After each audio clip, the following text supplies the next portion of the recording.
ایک چھوٹی سی گاؤں میں ایک یتیم بچہ رہتا تھا۔ اس کا نام احمد تھا۔ بچپن میں ہی وہ اپنے والد کو گو بیٹھا تھا۔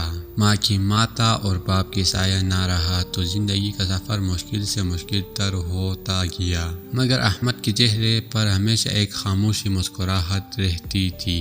احمد دن بھر چھوٹی موٹی کام کرتا، کبھی کسی کا کھیتوں میں پانی ڈالتا، کبھی کسی دکان پر سامان اٹھاتا جو تھوڑے بہت پہ ملتے، اور رات کو آسمان کی طرف دیکھ کر شکر ادا کرتا۔ اس کی آنکھوں میں ایک عجیب سی روشنی تھی، جیسے یقین ہو کہ اللہ سب دیکھ رہا ہے اور کسی دن اس کی دعا ضرور قبول ہوگی۔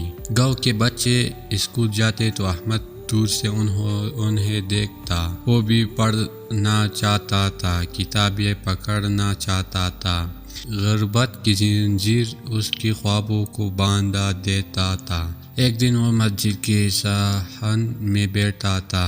اس نے چھوٹی چھوٹی بچوں کو قرآن پڑھاتا دیکھتا۔ اس کے دل میں آگ سے لگی، مگر زبان پر صرف یہ دعا آئی، اے اللہ مجھے بھی علم دے، مجھے بھی وہ روشنی عطا کر جو انسان کے دل کو بدل دیتی ہے۔ رات کو احمد اکثر تنہا بیٹھا کر دعا کرتا، یا اللہ میرے والدین کو قبروں کو روشن کر دے، میرے ماں کو جنت فردوس میں جگہ دے، میرے باپ کو معاف فرما دے، اور مجھے اتنی طاقت دے کہ میں دوسرے کے لیے سہارا بن سکوں، کس پر بوجھ نہ بنوں۔ وقت گزرتا گیا۔ گاؤں کے ایک نیک دل استاد نے احمد کی دعا کو محسوس کیا۔ وہ اکثر احمد کو مسجد میں جھاڑو دیتی اور دعا کرتی دیکھتا تھا۔ ایک دن استاد نے اپنے پاس بلایا اور کہا، بیٹا کیا تم پڑھنا چاہتے ہو؟ احمد کی آنکھوں میں آنسو آ گئے۔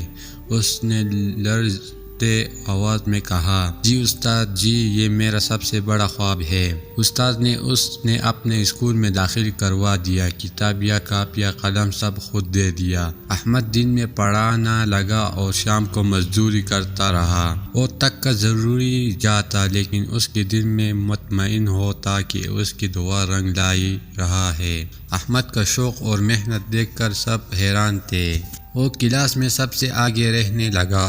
ہر رات وہ دعا کرتا، یا اللہ مجھے اتنا کامیاب بنا کہ میں یتیم بچوں کی مدد کر سکوں، اس کے لیے اسکول بنا سکوں تاکہ کوئی بچہ علم سے محروم نہ رہے۔ سالوں محنت کے بعد احمد ایک کامیاب استاد بنا۔ اس نے گاؤں میں یتیم بچوں کے لیے ایک چھوٹا سا تعلیم ادارہ قائم کیا۔ جب بھی وہ ان معصوم بچوں کو پڑھاتا تو اس کی آنکھوں میں نمی آ جاتی۔ وہ جانتا تھا کہ یہ سب اس کی ماں کی تربیت، باپ کی محنت اور سب سے بڑی گر اس کی دعا کے نتیجہ ہے۔ احمد کی زندگی نے یہ ثابت کیا کہ یتیم کی دعا کبھی خالی نہیں جاتی۔